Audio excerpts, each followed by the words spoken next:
बच्चों, आज हम पढ़ेंगे कविता आदमी का अनुपात। ये कविता कक्षा 8 हिंदी की पाठ्य पुस्तक मल्हार से ली गई है और इसके कवि गिरजा कुमार माथुर जी हैं।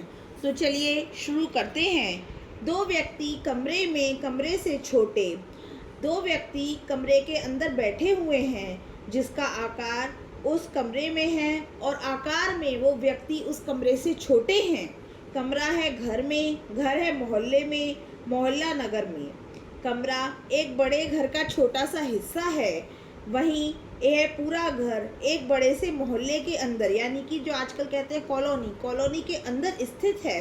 मोहल्ला नगर में है। मोहल्ला एक बड़े शहर में एक नगर का एक छोटा सा भाग है। नगर है प्रदेश में, वह पूरा शहर जहाँ एक बड़े राज्य या एक प्रदेश के अंतर्गत आ रहा है। प्रदेश कई देश में और ऐसे कई राज्य मिलकर एक बड़े देश का निर्माण करते हैं। देश कई पृथ्वी पर, हमारी इस विशाल पृथ्वी पर कई सारे देश मौजूद हैं। अनगिनत नक्षत्रों में पृथ्वी एक छोटी, इस असीम नक्षत्र में, अंतरिक्ष में बहुत सारे तारे हैं, नक्षत्र हैं, उसके बीच हमारी पृथ्वी भी एक छोटी सी है। करोड़ों में एक ही सबको समेटे और करोड़ों में एक ही अनोखी हमारी पृथ्वी है जो सभी जीवों को अपने अंदर समेटे हुए है। परिधि नभ गंगा की, पृथ्वी भी आकाश गंगा की एक बहुत बड़े घेरे या एक बहुत बड़ी सीमा का छोटा सा हिस्सा है। आप जानते होंगे हमारी पृथ्वी आकाश गंगा यानी कि तारामंडल हुआ, उसका एक बहुत छोटा सा हिस्सा मात्र है।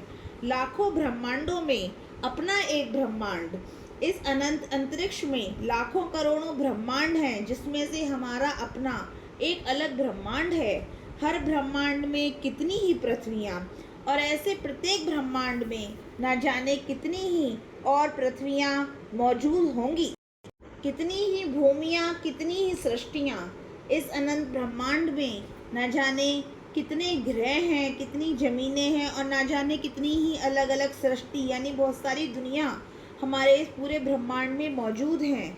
यह है अनुपात आदमी का विराट से इस अत्यंत विशाल और असीम ब्रह्मांड के सामने मनुष्य का आकार और अस्तित्व ना के बराबर है, यानी कि इंसान का अस्तित्व बहुत छोटा है।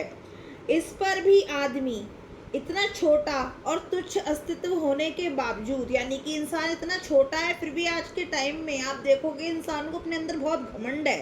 तो इतना छोटा और इतना तुच्छ होने के बावजूद भी इंसान अपने ऊपर अहंकार करता है। ईर्ष्या, स्वार्थ, घृणा, अविश्वास। ईर्ष्या, दूसरों के प्रति अपने मन में जलन रखना। अहम यानी घमंड करना। स्वार्थ यानी अपना फायदा। घृणा यानी दूसरों से नफरत करना। और अविश्वास यानी कि शक। ऐसी बुराइयां अपने अंदर पाले हुए रखता है इंसान। संख्यातीत शंख सी दीवारें उठाता है और इन बुराइयों के कारण वह मनुष्यों के बीच अनगिनत और शंख के घुमावदार आकार जैसी उलझी हुई सामाजिक और मानसिक दीवारें खड़ी कर लेता है, यानी कि इंसान ऐसी इन बुराइयों को अपने अंदर पाले हुए रखता है और दूसरे लोगों के सामने भेदभाव खड़ा करता है कि ये मुझसे छोटा है, ये मुझसे बड़ा है, ऐसी चीज़ें। अपने को दूसरे का स्वामी बताता है और खुद को दूसरे से श्रेष्ठ समझता है और दूसरों पर अपना मालिकाना अधिकार जताने की भी कोशिश करता है। देशों की कौन कहे, एक कमरे में दो दुनिया रचाता है।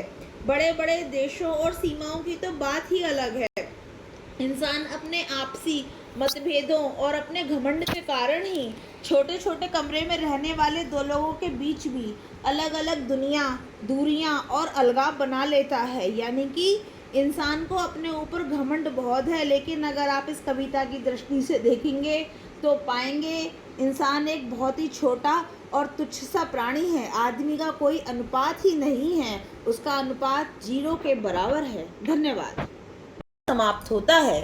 पढ़ाई बने पहचान, हर बच्चा बने महान। धन्यवाद।